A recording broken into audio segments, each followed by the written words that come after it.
Hey, everybody, welcome. My name is Michael Patton. I've got a really good friend named Tad. You may have already heard. We've had conversations for a long time, conversations about God. I've been trying to get him to come to God. He's been stubborn, but lately he's lightened up a lot. We're having great conversations right now, and I thought the conversations are so good. His questions are so good. The conversation is just so beneficial that other people could benefit as well. I asked him if it was okay for us to record these conversations. He said yes. So here is Conversations with Tad number 2.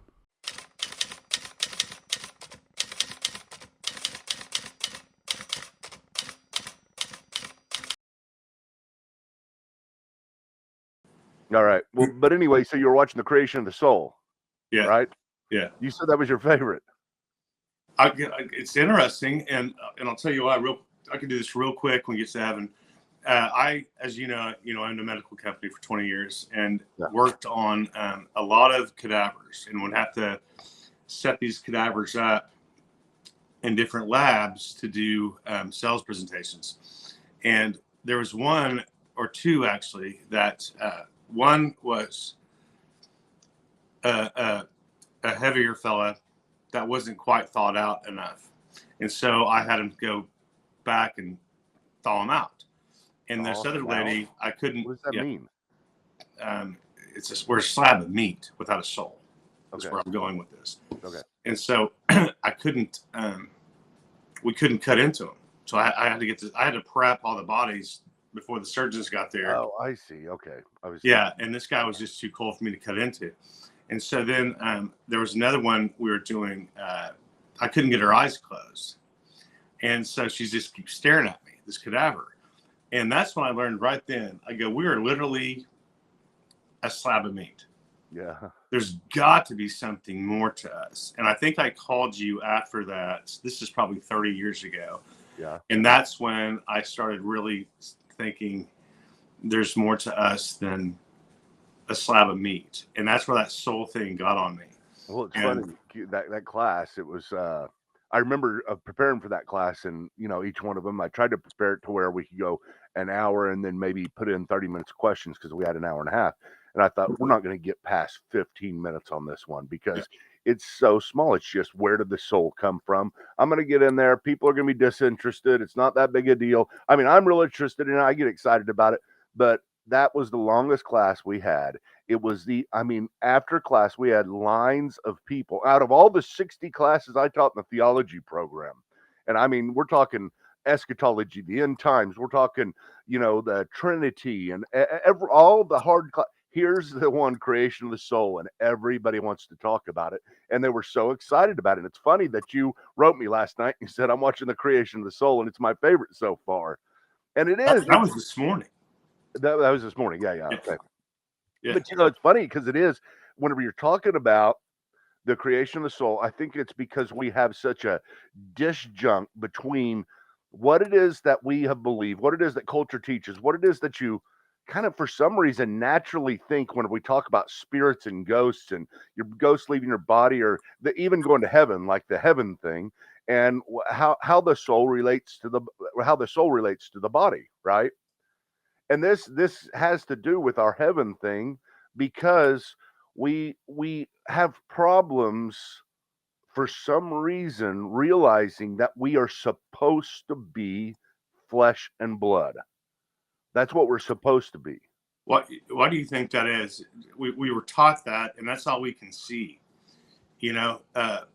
but when I'm talking about the cadavers, you can't see their soul because it's gone, but I know for fact, and I'll argue with anyone till however you want to, till I meet their soul, that we are just a slab of meat, and that soul is just carrying us around. We're kind of a carrier, is what we are, and it's interesting.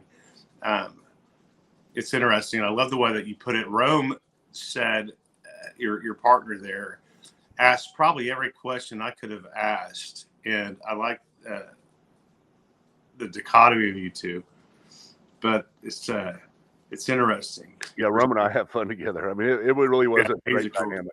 Yeah.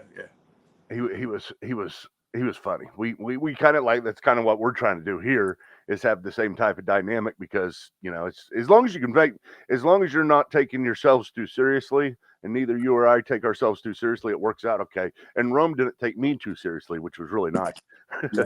Yeah, and I know some of your faces when when he was talking about something. I know we know each other. Yeah, well. You're like, I know what he's thinking. So I can see some of your faces going, okay, dude, shut up. Well, here's the deal, Tad, though. Here's what I'm trying to say with regard to the body, the soul, and relationship to heaven, is that ultimately, whenever God created us, think of it this way. Think if the fall never happened, Adam and Eve never sinned, we never died. When we lived the way we were supposed to live, and the way we're going to be living for all eternity, but we never had that separation. And death in the Bible, and death really in any circumstance, is just separation, right? It's the separation of the body from the soul. It's never non-existence. Death does not mean to cease to exist. It means a separation. Whenever you say we die, God told Adam and Eve, and the day you eat of it, you shall surely die. Well, they didn't stop breathing. They were separated from God. Whenever you say to somebody, you see somebody say to their friend or to their family member, you're dead to me, that means you're separated from me, type thing. Okay, so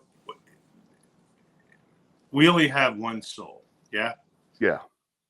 So when you get reborn, does all that stuff go behind you, all the stuff that we got blamed for before we were, as we're a baby?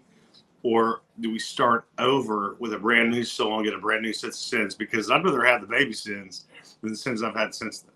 No, we're the same soul. Their soul is there. But what do we get blessed for? I mean, what does he forget as far as the soul thing goes? Because you guys were talking about if the baby dies, he's not going, like he dies with sin. Or she. The baby is infected just like we are. I mean, whenever Adam sinned, he sinned for all of humanity. I mean, not the flesh of humanity, not just the soul of humanity. He was the representative. God could have turned his back on all of humanity at that moment and just said, all right, you guys go your own way.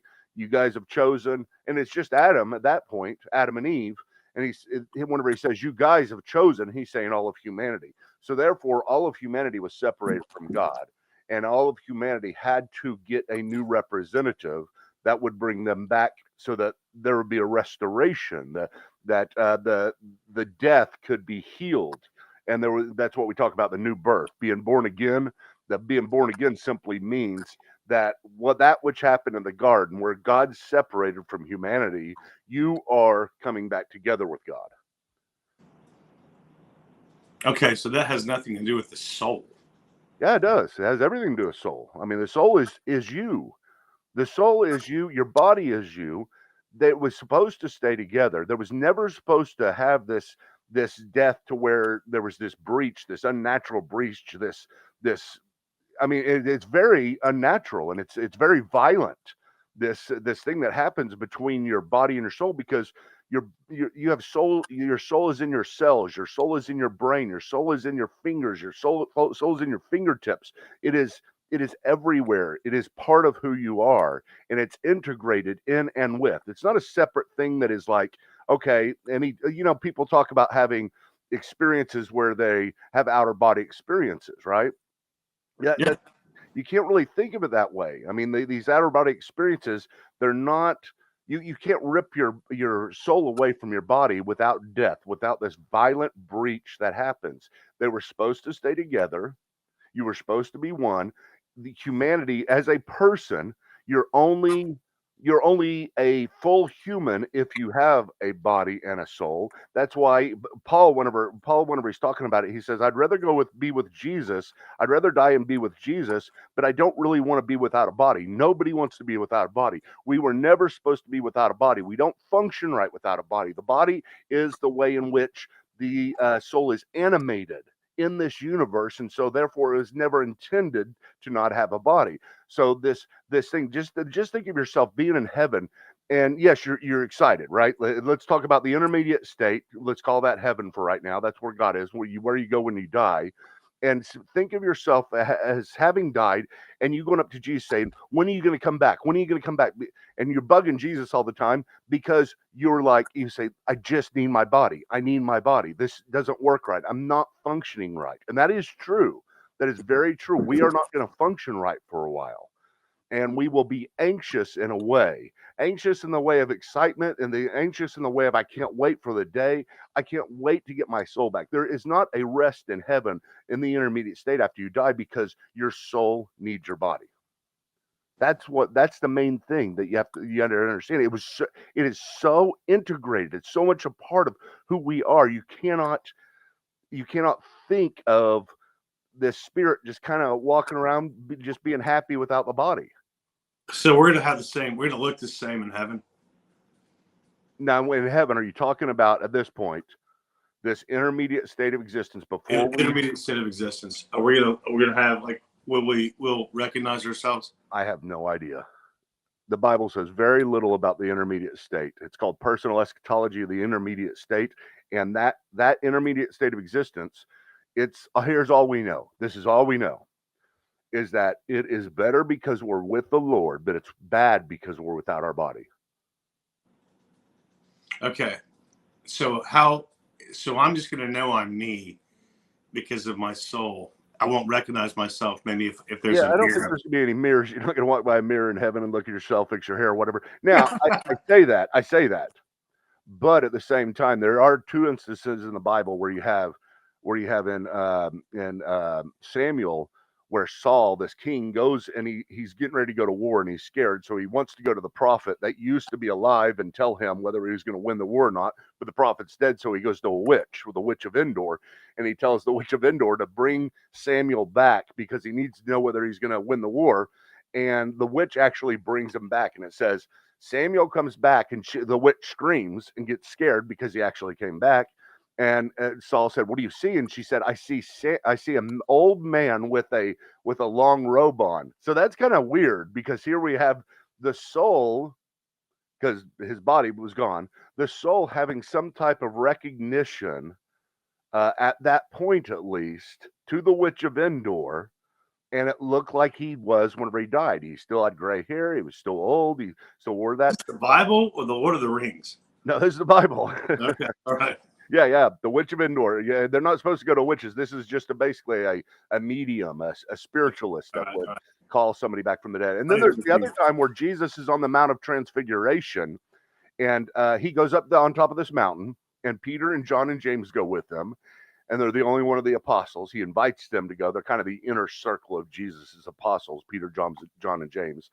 And Peter, it says Jesus began to shone or shine with what's called in the Bible the Shekinah glory of God. He was just shining, and then all of a sudden, two people were standing beside him, and it says one was Elijah and one was Moses. Now it's interesting to me because I'm like, how in the world did they know it was Elijah and Moses? Maybe they said, walked up to Jesus and said, "Hey, I'm Elijah and I'm Moses," or introduced themselves to the apostles, or maybe Jesus said their names. "Hey, Elijah, Moses, hey." But the thing is, there was some type of recognition of them at that point in their soul. So I'm not saying that you cannot animate yourself in the soul, or maybe it's just God allowed them to be animated at that point. Or you could, maybe there is some visibility that God allows you to have for the soul once you get to heaven. I don't know. It doesn't tell us very much about that. All I can tell you is what we're going to be whenever we raise from the dead, whenever our soul reconnects with our body. Then we're going to have the same DNA. We're going to have the same, and that's the best way to look at it, is the DNA is going to be the same. If I'm type O here, I'll be type O there. Yeah, there's no reason to think you want to be. Why would it change? Why would this? Okay, well, that's what I'm asking. I don't know. That's I'm the one asking the questions here. No. I'm just saying. I'm saying in general. Why would it change? It's really cool. We're going to be the same. Yeah. I had to deal with this, Tad, mostly whenever Angie died, because me and my family sat around and talked about it. And here's what my mom said. Here's what my sisters were saying. I said, we were trying to comfort each other, and I was trying to give the basic, hey, we'll be with him forever. We'll see her one day, right? It's just kind of that one of those things. All that. I remember, yeah. but here's what they started saying. Yeah, but it's going to be different. And they were saying this, yeah, but type thing, like, you're not comforting me at all, because I've lost Angie as she is, and as I know her, and as I love her right now. And the whole idea is, I'm going to lose this special relationship with her. She will love everybody the same. Now Angie's, once we get to heaven, there's this idea that everybody will love everybody the same. It's simply not true. Well, I got a funny story about Angie loving me the same. I hope she loves me better than she did that one night. But yeah, anyway, moving on. But okay, and then they said, yeah, but she'll lose the weird dynamic idiosyncrasies of her personality. And I'm like, why in the world would that be? I mean, did idiosyncrasies of your personality, did special things about you get introduced at the fall? And now once sin's gone, we're all going to be the same. We're all going to act the same. We're all going to look this. It's going to be very, very much in the new, or on the new earth, like it is now. People are going to be so surprised, especially Christians, especially people who have, because most of Christians these days think that they think we're going to be playing harps on clouds, and it's going to be kind of this celestial, otherworldly type existence where we can fly. And I've heard people say, I can't wait to get to heaven. We can't fly in heaven? No, why would you be able to? Because you talked about gravity earlier on that video I watched. I said there's still, if gravity was introduced, here's the way to look at it. Whenever Adam and Eve fell, did gravity suddenly start?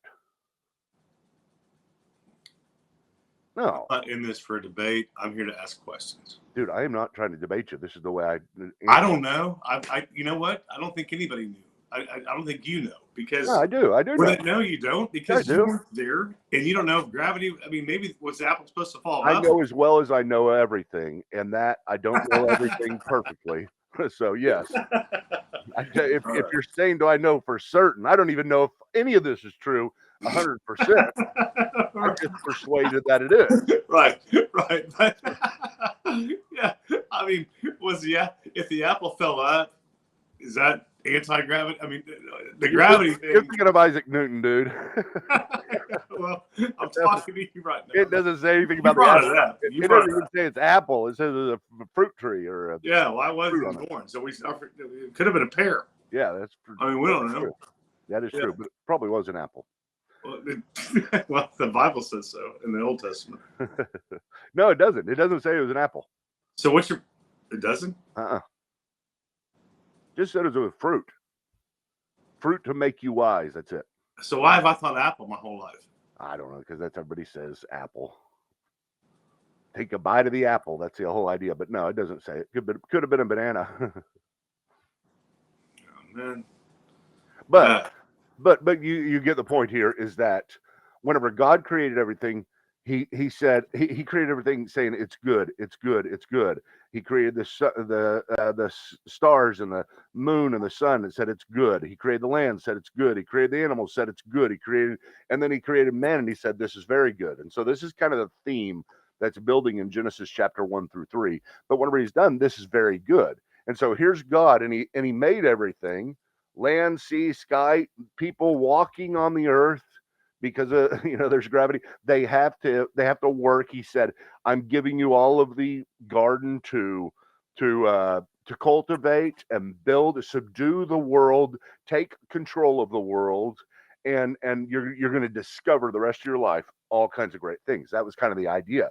God was giving. I mean, God was creating this stuff to share with himself and say, you don't understand how cool it is to be me. I'm going to try to give you little bits and pieces. Yeah. And that's what they did. They started and they fell right off the bat. I mean, I think they fell within 5 or 10 minutes. I'll tell you the reason why. Let me tell you the reason why you like this. Right. Because people say, well, they could have like this. They could have been in the garden for thousands of years before the fall happened, or hundreds of years, or 10 or 20 years, whatever, right? And I said, no, they couldn't. There's no way. And I said, there was only a few commands given at the very beginning. One of them was don't eat the apple tree. That was the don't. But there was a do And the first thing that Adam said to Eve, or God said to Adam, was, "Be fruitful and multiply." And Eve is sitting right in front of him, naked at that point. Okay, and you think he's going to say, "Nah, wait 1,000 years"? I mean, Yeah. I mean, that was like, so before, well, we've all been there. We've all been there. Before there was a copulation between the two. That had to happen. The apple deal had to happen. Right. So, I mean, I'm telling you, Adam was just getting excited right there, and Eve ran over and grabbed an apple real quick. It must have happened in 5 minutes, you know. There's no way. Yeah. So, I really do think it was very, very fast. The fall happened. Okay, so your word heaven, I thought a lot about this today, just to kind of not redirect, but go where my mind's going. No, this is the same subject. Well, yeah, but it's different because you're looking at it as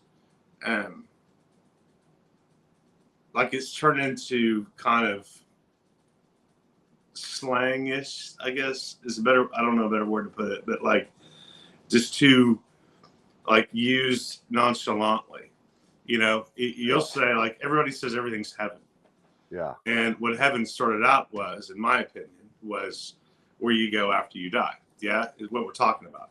But the more you talk, the more I'm thinking, I say heaven could be a lot of different things as far as, you know, when my daughter hit a great shot in volleyball or graduated from college or when she was born, or my son, you know, all the amazing things he's done, you know, with the sports he played and graduating where his direction is. And maybe heaven is, you know, there's a lot of different heavens. So I thought a lot about that.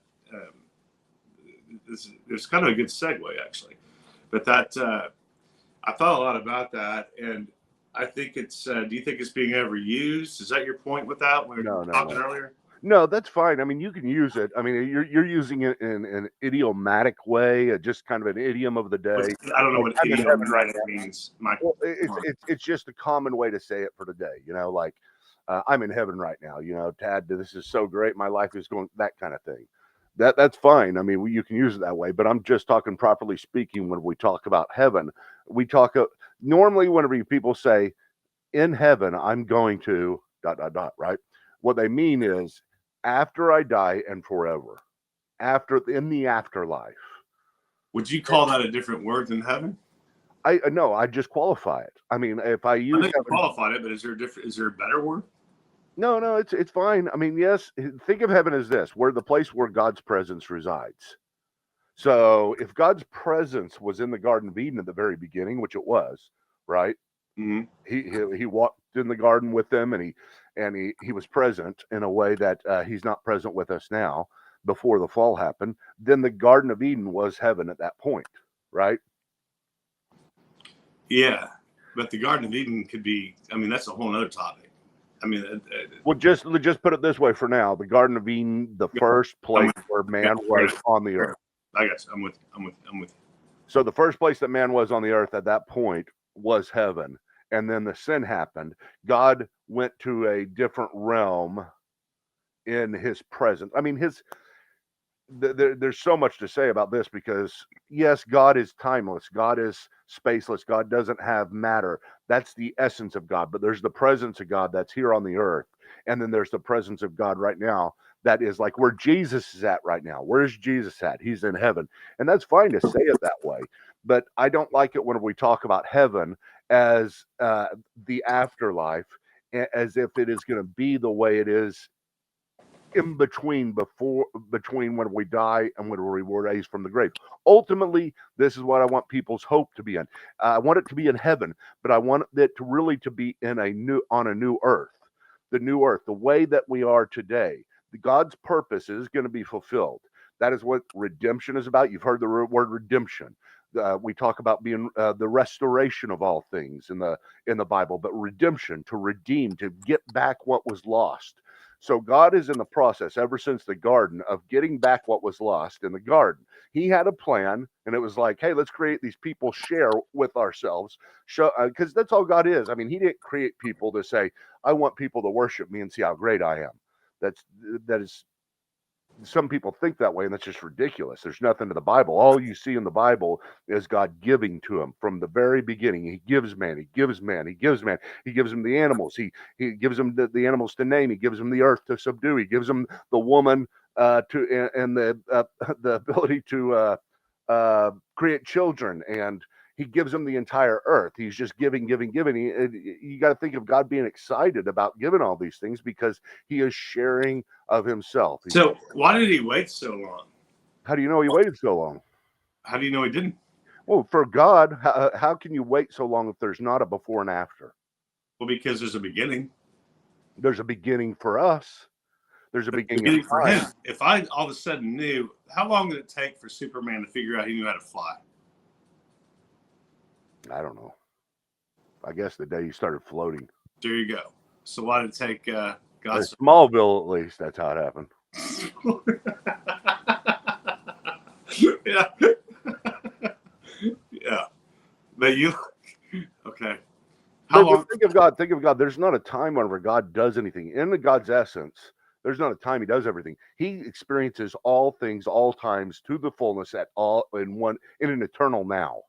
He lives in the eternal now for him. There's no before and after. There's no when am I going to do this type thing. In his essence, he experiences everything all at once. But in his presence, like let's say he decides to create everything, but he has to create time. Time, space, and matter are corollaries.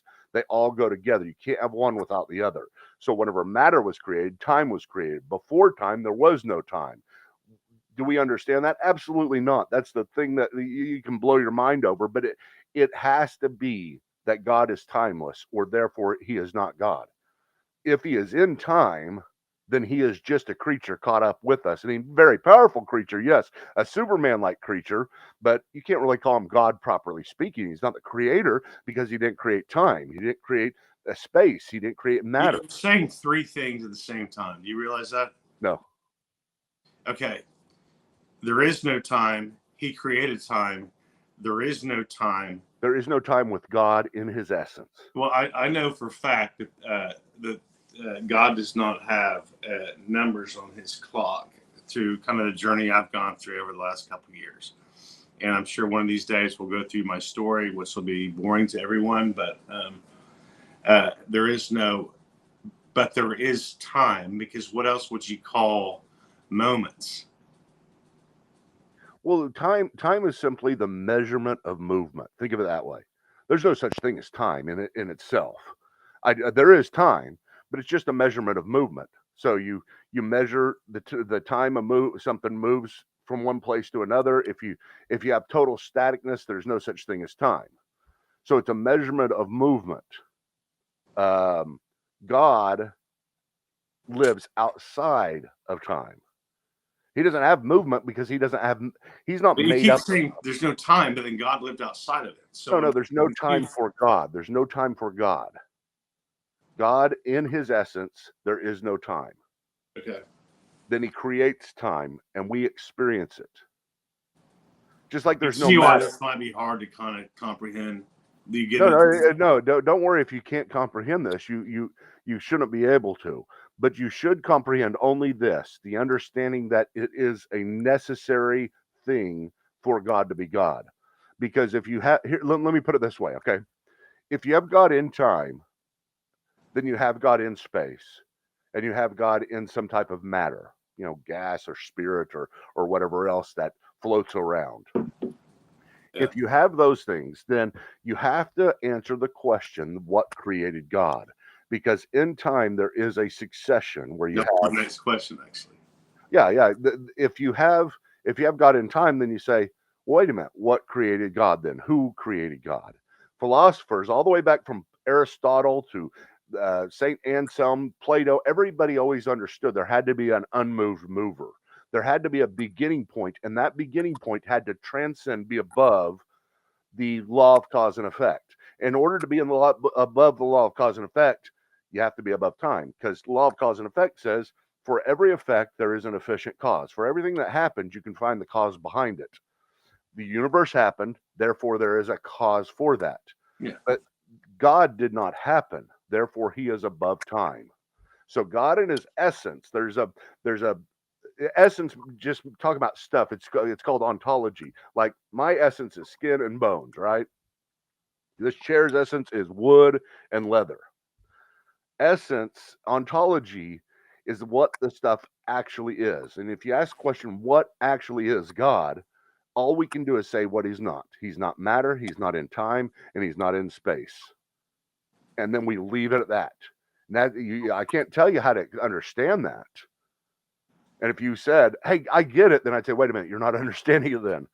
Because it's a necessary, he's called the necessary being. The necessary being has to be above time, space, and matter, the three corollaries, and create those out of nothing, not out of himself. We're not part of God that he created. It's out of nothing. And that is a necessary thing, but it's also a mystery. Well, yeah. I mean, I'm trying to wrap my head around that real quick. Well, let me put it this way. This is really good. The Greeks, Romans, Egyptians, Hindus today, they all believe in what's called polytheism. And in polytheism, there's many gods, right? And I say, okay, wait a minute. If you have many gods, who created each god? Who's the ultimate creator of all these gods? Let's say we go back to the Greeks or something. The Greeks don't even have an ultimate creator, really. But let's just say Zeus is the ultimate creator. No, it's Hercules, wasn't it? Was it Zeus? Now, Hercules is half god. He's a demigod. Okay, right. But let's go back to Zeus, and let's say Zeus is the ultimate creator. Okay, where does Zeus live? He lives on Mount Olympus. Okay, so what does he look like? And they can tell you what he looks like. I say, okay, so he's in time and space. And so what you're saying to me is that he's the creator of all things. And they may say yes. They don't say this, but let's say they said yes. He's the creator of all things. And I said, well, okay, who created the matter and the space and everything that he lives in? Because he lives somewhere in this time-space continuum, right? Yep. Yeah, Mount Olympus. Yeah. Who created that? Yeah. And eventually you have to get up above all created things. And you have to understand that ultimately the God we're looking for, the definition of God, is not only who we worship, but who is the creator of all things, including time, space, and matter. And if he's the creator of time, space, and matter, he doesn't exist in time, space, and matter. So why is everything an argument? Why can't it just be black and white? Well, we make arguments. And everything seems to be like, we got Zeus, we've got Buddha, we've got all these other religions. And I had a conversation with a buddy of mine today about you actually and about this, but it was there's spirituality and there is religion, and I'm trying to figure out why all this is such a thing when we're all believing the same guy, which is I call guy, he's God, but I look at him like he's my dad, so I can call him what in my terms. If we're all going to the same heaven, everything's happening the same way. Why are there so many different beliefs if it's so matter of fact in the Bible? I don't think it's a matter of fact in the Bible. I think it's pretty black and white. I mean, there's issues what you're talking about. I think there's a lot of gray, but I think it's all going from the same spirit. It's all coming from the same soul. Well, if are you talking about why if a bunch of Christians believe the same thing about Jesus, we're all going to the same place, or just everybody believes something about God and therefore they're going to the same place? Everybody. Well, what about Hindus? Huh? What about Hindus? I don't know anything about that, man. Okay, so, what about Islam, or what about? This is why I ask you questions. I don't know this stuff, Michael. I hear stuff from people that tell me stuff. Don't take offense. I'm just. This is the way I talk. You know that. Yeah. But no, I don't know. Like, I can't have. Honestly, I'm never gonna know. Like, John 2:12. Yeah, you will. One day you'll know John 2:12. I don't know John 2:12. Just humor me for a minute, please. But when people start throwing out stuff like that, it's like, it's like Republicans and Democrats talking about policies and stuff like that. I can talk to you about that all day long, and I will clearly win. But with this, like, I'm not going to know the Bible. Why weren't you? You're just starting out, Ted. You're just getting excited about this. You already know probably more than 50% of the people out there. Oh God. But I'm never going to know verses because I don't have any interest in that. I can't pass one. I have somebody from the Discord. Oh, he just joined. Hey, Linton. If you can hear me, I don't know. Oh, wait, hold on, just a second. My Discord server on my Patreon page, trying to make sure I keep up with these guys. Yeah. But Tad, it's just like your job. I mean, you know everything about the medical community in your area of expertise on that community, right? Yeah. And why? Because you spent time in it, because you're interested. I cared about it. Yeah, you cared about it. And the things you care about, you'll start to know. I mean, it's not as if we're going to. But I feel like I lean on you as a crutch because I don't need to know it. And you've been so amazing to me in so many different ways. But but Dad, you're always critical and you always think through things and you never just accept what I say. You never have. I mean, we've been having this discussion since, we've been having this discussion that's what we're talking right now. 17 years old. I mean, and you just came around 20 years ago, and you're still coming around. Yeah. Well, you get through. You get through stuff, and then, but it's. Yeah, but listen to this. But you keep learning. Let me tell you. Let me say two things that are real quick and simple, and then you can follow up. Number one, not everybody's going to the same place. Jesus said, "I am the way, the truth, and the life. No man comes to the Father but by me." So he said, narrow is the gate that leads to destruction, and wide is the gate. Narrow is the gate that leads to life, and wide is the gate that leads to destruction. So, generally speaking, from a biblical standpoint, this is hard to accept. There are fewer people that are going to make it to, that are going to want to be with the Lord than all those who won't want to be with Him. That's a good way to put it. Instead of saying they're going to heaven and hell, heaven is people who want to be with the Lord. Hell is the place where people don't want to be with the Lord. I want you to say that verse again, if you don't mind.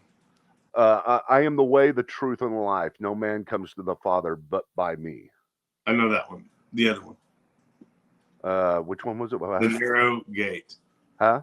Oh, the narrow gate. Let me bring it up real quick. I'll get it exactly right. Let me get my Bible works here.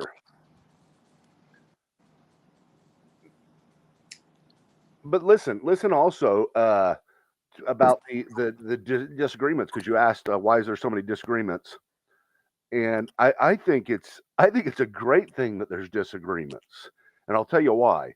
But here, let me tell you this verse first. It's Matthew chapter 7:13. It says, "Enter through the narrow gate, for wide is the gate, and broad is the road that leads to destruction, and many enter through it. But small is the gate, and narrow is the road that leads to life, and few find it." That might be a topic at our next show. Yeah, it'd be a great topic. I mean, because I have so many questions about that.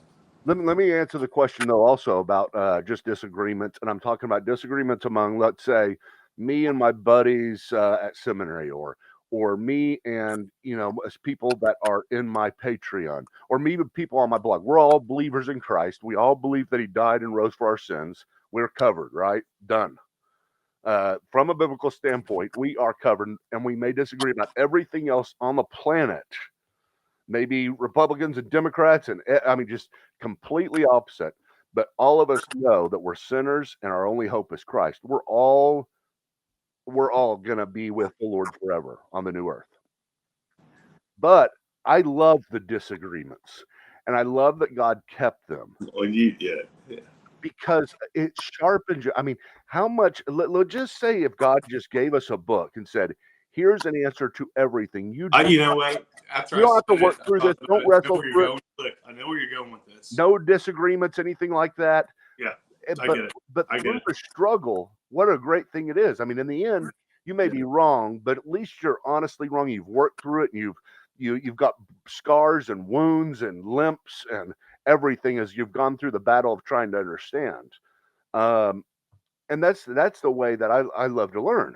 You know, it's like I said last time, I always compare it to law. You know, there's one law book, but there's a million lawyers that can interpret it different ways. It is. This to me is so, it may be because I'm biased and it's because it's you, but I take your way from it. And so I'm like, why didn't everybody believe this? You know, Michael said it. Why not believe this? Yeah. Well, you know, when we first start too, I mean, that's an easy way to go about it. You just think everybody else is done. Well, I'm not first starting. We've been doing this for a little while, but I'll no. Whenever you first start, let's say whenever you first start in deep theology. Yeah. Well, I'm the thing. I don't know why it's happening now, but it should have happened. Well, it goes. Honestly, it goes in waves. I'll start like getting real into it, and then life will happen, and then I'll step back, and then I'll get back into it. Then life happens. It's a wave, but right now I'm in a happy place, and I'm. It seems like when I'm in a dark place, nothing really works out when I believe in it. But when I'm in a happy place, everything's great. Well, that's how it is for me too. I mean, it's easy and fun whenever you like God, but whenever you're not liking Him, it's. I mean, like. I was reading yesterday or day before yesterday my Bible reading because I had to go through the Bible every morning. You know, the entirety of the Bible. It's really good. You got to do that sometime. Just what's that thing you sent me? You sent me some. It's probably the same through the Bible thing. I'll send it to you again. There's a passage where King David is carrying the. He's got all these people and they're carrying the Ark of the Covenant. Which is just the ark that contained the 10 Commandments, but it was kind of this real holy thing where before Christ, that's where people would meet God. And he's carrying the ark. Everybody's carrying the Ark of the Covenant, and David's excited because he's just became king and he's bringing it into Israel, and he's dancing and singing. And then who was it? Boaz, Basil, I forget. Uzziah. The ark started to fall off the donkey. And started to fall over, and Uzziah ran over and touched the ark to hold it up, and God struck him dead. And I'm like, what in the world? That seems fair. Yeah, it really pisses you off, and you're like, that's not fair. But the thing that's really cool to me, and I like this, I don't understand why God did it, first of all, and it doesn't make me mad, but I understand at the same time that who am I to be mad at God? That's back in the cowboy days. I'm borrowing from his justice to get him for this, but David, I'm sure Costner was there. It had to be something to do with the movie or something. Well, David got mad at God. It said he got angry and scared at God, and I'm glad it said that because it's like that's the feeling I have. It doesn't explain it to you in the sense of, hey, let me help you understand this. Don't get mad at me. Here's why I did it, and please. God doesn't do that kind of stuff. He's not in that business. If you get mad at him, he's you told me this before that because you and I've talked, and you said he's not that petty. Yeah, but Michael, what you've gone through in your life, and still believe as strong as you do, is inspiring to me, and it's the only reason I still believe because no one has gone through as much as you on this planet. Nobody. And you're still loving him and promoting him. And you're the first one that would be the one to not. And it's just, I was talking to Ron about this the other day. I said, we talked about heaven. I think we were talking about heaven today. And then my neighbor came over. I'm like, this guy has every reason not to believe in God. And all you've done is study more. It's almost like the worst things that happen to you, the more you study. Does that make? Am I saying that okay? Can I say that? You'll both cut this out, but yeah, it was. It's inspiring to me because you know what I've gone through the last couple of years, and you've been the biggest provider. You've helped me in a million ways, but this, the more I look at it now with a clear head, and not being in survival mode, you have every reason to not believe all you're believing, and all you're doing is studying this. You keep studying because you want to know why, and that's passion. Yeah. Well, here's the best thing I can say about that is I have told you this before. And I think we talked about it the whole time I was going through this. This was a long time ago. When I first started getting really excited about the Lord, remember, and I was at All American and stuff, and I was reading all the time on the bike reading. Yeah. Best waiter of all time, by the way. What's that? Best waiter of all time. I mean, honestly. Biltmore, yeah. But I went through Job as the first book I studied, and I probably listened to it. I don't know how many times. I mean, just over and over and over again. And I don't know why I went through that first, but I mean, here's Job, and you did this too recently, which is kind of funny to me. It's like, why are you reading Job, Tad? And you're like, I don't know, I love it, and you really did. I mean, you went through the entire book. We called, you talked to me about it every day, and this was just what, 2 years ago or a year ago, and it's like, that prepares you. It's not as if God is setting you up for failure. It'd be set up for failure if God said, hey, listen, you follow me and I'm going to give you everything and nothing's going to go wrong. But basically, he does start off with, I mean, the book of Job, the entire thing is about suffering. It's the first book, chronologically speaking, the first book that is in the Bible. Genesis isn't first. Job came before it because Job was before Moses. And so you have the very first thing that God did is he told us, hey, let me tell you, before you come over here and before you start, it may be really, really hard. And then if you accept that, if you step across the line, then you can make it from then on out. But if you hide that kind of idea, don't let them read the book of Job till the very end. Let's let them read all the nice stuff, all the stuff about heaven and what it's going to be like and how much God loves us and what Jesus did, that kind of stuff. Then you're going to be set up. You're setting yourself up for failure in a lot of ways. And so I think it's understanding that I was lucky to go through that first, and I'm glad that you went through it. And not only did you go through the book of Job at the time, but you loved it. I did. But what's interesting, and this is God's sense of humor, is that there's a Job and there's a Paul and there's a Jezebel, right? Yeah. Or Jezeb or whatever. And it's all about wanting, to me. I mean, to me, Paul's not so much, but oh my God, I am learning. Oh man. But anyway, but look at me, Michael. I'm learning. But I know. yeah. I know. I don't know their codes. I think we're going to have to stop right now. You know why? Because I care. No. I think it's interesting. I just think it's interesting. No. I said, I think we're going to have to stop right now. You know why? Why? Because I don't think I'm recording. It shows that it's streaming. It's not my fault.